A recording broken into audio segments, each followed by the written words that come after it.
नमस्कार, स्वागत है आपका भीम न्यूज इंडिया में। आप देख रहे हैं भीम न्यूज इंडिया। मैं हूं आपका दोस्त विनय कुमार सिंघल। नेता प्रतिपक्ष टीकाराम जूली के साथ भीम न्यूज इंडिया के चीफ एडिटर विनय कुमार सिंघल की एक खास मुलाकात, जिसमें विभिन्न मुद्दों पर श्रीमान टीकाराम जूली से प्रश्न किए गए और उन्होंने बेबाक तरीके से जवाब दिए। देखिए भीम न्यूज इंडिया की रिपोर्ट। लेकिन शिक्षा मंत्री जी से मैं ये पूछना चाहता हूं कि पिछले 2 वर्षों में आपने जो स्कूलों का एक जो स्ट्रक्चर था उसको कमजोर करने का काम किया है।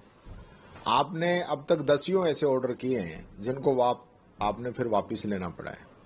आज शिक्षा की हम बात करें तो लगातार जो स्कूल गिरते जा रहे हैं, बिल्डिंगें गिर रही हैं, आपके जर्जर भवन हैं, उस पे आपने अब तक क्या एक्शन लिया है वो बता दीजिए। हजारों की संख्या में कमरे जो हैं वो जर्जर हो चुके हैं, उसके लिए कोई बयान देंगे नहीं। ये तो अच्छी बात है, बिना पैसे की हो रही है, अगर करते हैं तो इसमें तो अच्छी बात है, इससे कोई नेगेटिव बात तो है नहीं। राष्ट्रगान और राष्ट्रगीत तो ये तो हमारे, मैं समझता हूँ, देशभक्ति की चीजें हैं और ये तो होनी चाहिए, होती रही है।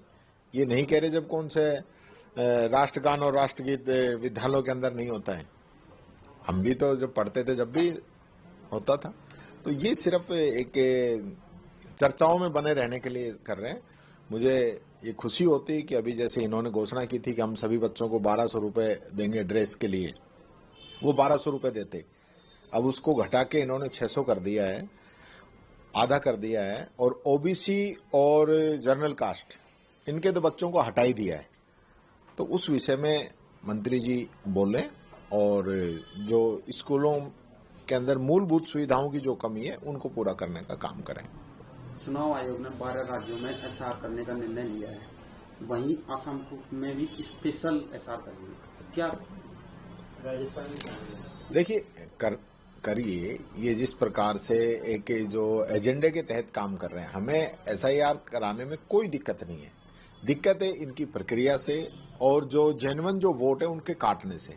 इस प्रकार से जो एक गरीब तबका है या अशिक्षित तबका है उसको बहुत बड़ी परेशानियां आ रही हैं, उनके नाम कट रहे हैं।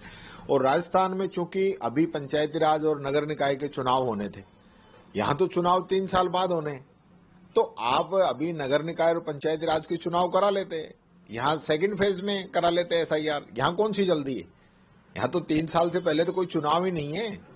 लेकिन ये जो पंचायती राज और नगर निकाय के जो चुनाव होने हैं उसमें किस प्रकार से डिले हो, क्योंकि साल से ऊपर बीत गया है, संविधान का सीधा सीधा ये लोग उल्लंघन कर रहे हैं और इसीलिए इनकी मंशा है, इन्होंने राजस्थान को इसमें जोड़ा है और ये चुनाव यहाँ नहीं कराना चाहते। आम आदमी पार्टी के राष्ट्रीय संयोजक अरविंद केजरीवाल जी हैं, उन्होंने निर्दलीय प्रत्याशी नरेश मीणा का समर्थन किया, तो कितना फर्क पड़ेगा? कोई फर्क नहीं पड़ेगा, खूब करें ना, केजरीवाल जी आ जाए फ्री आजकल। तो जैसलमेर में भी अभी कुछ दिन पहले एक बस जलने की घटना हुई, कल भी सामने आई, तो किस तरीके की कमेटियां बनाते हैं, जांच कमेटियां बनाते हैं, इसमें ही परिवहन के जो सेक्रेटरी हैं वही उन कमेटियों के अध्यक्ष होते हैं? देखिए, इस सरकार के अंदर जो सेम नेचर के केस हैं, वो एक केस जब आता है तो लोगों का ये रहता है कि भाई आगे इस प्रकार की दुर्घटनाओं पे रोक लगेगी। स्कूल की बिल्डिंग गिरने लगी, बच्चे मरने लगे, लगातार बिल्डिंगें गिरती रही और बच्चे मरते रहे। उसके बाद हॉस्पिटल्स के अंदर आग लगने लगी, लगातार हॉस्पिटल्स के अंदर आग लगती रही और बच्चे मरते रहे। उसके बाद हाईवे के ऊपर लगातार बड़े इंसिडेंट हुए, लोग जल के मर गए और वही प्रक्रिया आज भी जारी है। कहने का मतलब ये है कि पहली बात तो पहली बार ही केस इस प्रकार से नहीं होना चाहिए। फिर भी कोई मानवीय गलती से या किसी अधिकारी की गलती से या सरकार की कमजोर मॉनिटरिंग से कोई केस हो गया तो भविष्य में तो उस पर रोक लगनी चाहिए। लेकिन ऐसा नहीं हो रहा है। पूरे देश के अंदर, राजस्थान के अंदर हादसों की बाढ़ आई हुई है और कोई उस पर बोलने वाला नहीं है। मीटिंग का खेल चलता है, सारा मामला ठंडे बस्ते में डाल दिया जाता है और फिर नया इश्यूज उसके बाद आ जाता है। तो ये जो चीजें हैं, ये इस सरकार को मैं तो धन्यवाद देना चाहूंगा किरोड़ी लाल जी को, जिन्होंने कहा कि हमारी सरकार की मॉनिटरिंग कमजोर है, जिसकी वजह से लगातार जो है सरकारी जो सिस्टम है वो फेल होता जा रहा है और हम जनता की सेवा नहीं कर पा रहे। तो ये हकीकत है इस सरकार की। तेजस्वी यादव कहते हैं अगर हमारी सरकार आई तो वक्फ बिल को हम फाड़ के तो संसद मैंने में सुना पास नहीं। ये कानून को मैंने सुना नहीं। तेजस्वी यादव ने कहा है कि हम गरीबों को, विधवाओं को 1500 रुपये पेंशन देंगे, दिव्यांगजनों को 3000 पेंशन देंगे, हर परिवार के अंदर सरकारी नौकरी देंगे। जो काम उन्होंने कहा है इस चीज को आप देखिए, वो बात मैंने सुनी नहीं, आपको कहाँ बता।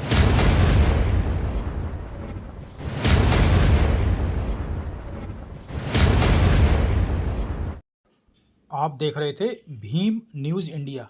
यदि आपको हमारे द्वारा दिखाई गई खबरें पसंद है तो प्लीज़ हमारे चैनल को यूट्यूब पर सब्सक्राइब कीजिए, लाइक कीजिए, शेयर कीजिए, कमेंट्स कीजिए। आने वाले नोटिफिकेशन के लिए बेल आइकन का बटन दबाना ना भूलें।